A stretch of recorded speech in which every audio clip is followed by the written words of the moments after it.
ক্লাসগুলো কোথায় পাবো? প্যারা নাই, আমি আপনাদেরকে বলে দিব ক্লাসগুলো কোথায় পাবেন। অবশ্যই আমি একটু ধৈর্য ধরে আমি বলে দিব কোথায় থেকে হচ্ছে আপনার সুন্দরভাবে এই ক্লাসগুলো পাবেন। আচ্ছা, এরপরে যেটা সেইটা হচ্ছে ক্যান্ডেলস্টিক প্যাটার্ন সম্পর্কে আপনাকে জানতে হবে। যেমন হচ্ছে মার্কেটে অনেক ধরনের ক্যান্ডেল থাকে, লাইক হচ্ছে single candlestick pattern, double candlestick pattern, triple candlestick pattern. এই প্যাটার্নগুলো সম্পর্কে আপনাকে প্রপার হচ্ছে একটা ভালো নলেজ গেইন করতে হবে যে কোন ক্যান্ডেলটা হলে মার্কেটে কখন মার্কেটের মুভমেন্ট কোন ডিরেকশনে মুভ করে, বা হচ্ছে মার্কেটের সাপোর্টে এসে কোন ক্যান্ডেলটা হলে মার্কেটের মুভমেন্ট কি হয়, রেজিস্ট্যান্সে এসে কোন ক্যান্ডেলটা হলে মার্কেটের মুভমেন্ট কি হইতে পারে, এইটা সম্পর্কে প্রপারলি ভাবে আপনাকে ভালো একটা নলেজ গেইন করতে হবে। আচ্ছা, নাম্বার 5 যেটা রয়েছে সেটা হচ্ছে বায়ার এবং সেলার। যেহেতু আমরা জানি বাইনারি ট্রেডিং এ এই যে অ্যাসেটগুলো চলে বা হচ্ছে যে আমাদের যে মার্কেটগুলো দেওয়া হয়, এই মার্কেটগুলো কিন্তু বায়ার এবং সেলারের অ্যাক্টিভিটির উপরে কিন্তু পরিচালিত হয়। তো আমাদেরকে কি করতে হবে, এই বায়ার এবং সেলারের সঠিক অ্যাক্টিভিটি আইডেন্টিফাই করা শিখতে হবে যে বায়াররা কোথায় হচ্ছে প্রপারলি অ্যাক্টিভেট হচ্ছে, কোথায় হচ্ছে সেলাররা প্রপারলি ভাবে অ্যাক্টিভেট হচ্ছে। এই জিনিসটা আমাদেরকে সঠিকভাবে আইডেন্টিফাই করতে হবে বা হচ্ছে বুঝতে হবে যে বায়াররা কোথায় অ্যাক্টিভ হচ্ছে, সেলাররা কোথায় অ্যাক্টিভ হচ্ছে, বা সেলারদের অ্যাক্টিভিটি কোথায় বেশি দেখা যাচ্ছে, বায়ারদের অ্যাক্টিভিটি কোথায় বেশি দেখা যাচ্ছে। এই জিনিসটা আমাদেরকে বুঝতে হবে।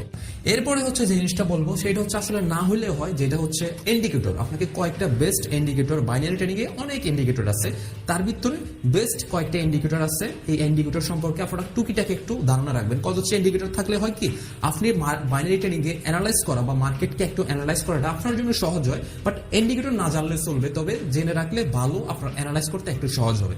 আচ্ছা, এরপরে যেটা সবচেয়ে আরো বেশি গুরুত্বপূর্ণ সেটা হচ্ছে সঠিকভাবে মানি ম্যানেজমেন্ট করা। ট্রেডিং এ আপনি এতক্ষণ পর্যন্ত আমি যেটা বললাম এটা ছিল টেকনিক্যাল অ্যানালাইসিসের ব্যাপার সেবার, যে জিনিসগুলো জানা লাগবে। এখন আসেন মানি ম্যানেজমেন্ট।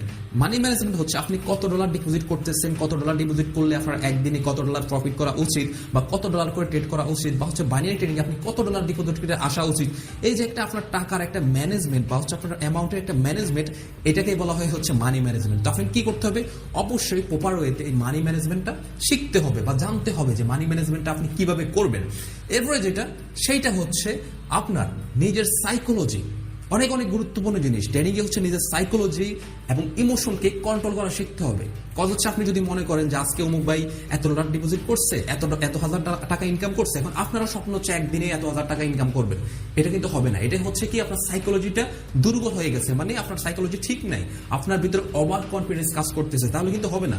আপনাকে নিজেকে স্ট্রং রাখার জন্য, আপনার হচ্ছে ট্রেডিং এ আপনাকে ভালো থাকার জন্য বা হচ্ছে প্রপার ওয়েতে ট্রেড করার জন্য সাইকোলজিটাকে খুবই স্ট্রং করতে হবে এবং ইমোশনটাকে কন্ট্রোল করতে হবে। এটা খুবই খুবই গুরুত্বপূর্ণ একটা জিনিস।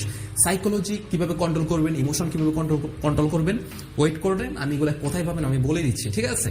আচ্ছা, এরপরে একদম লাস্টলি সেইটা হচ্ছে আপনার লাস্টলি আরো একটা পয়েন্ট আছে, সেটা হচ্ছে অবশ্যই আপনার একজন ভালো মেন্টরকে ফলো করতে হবে।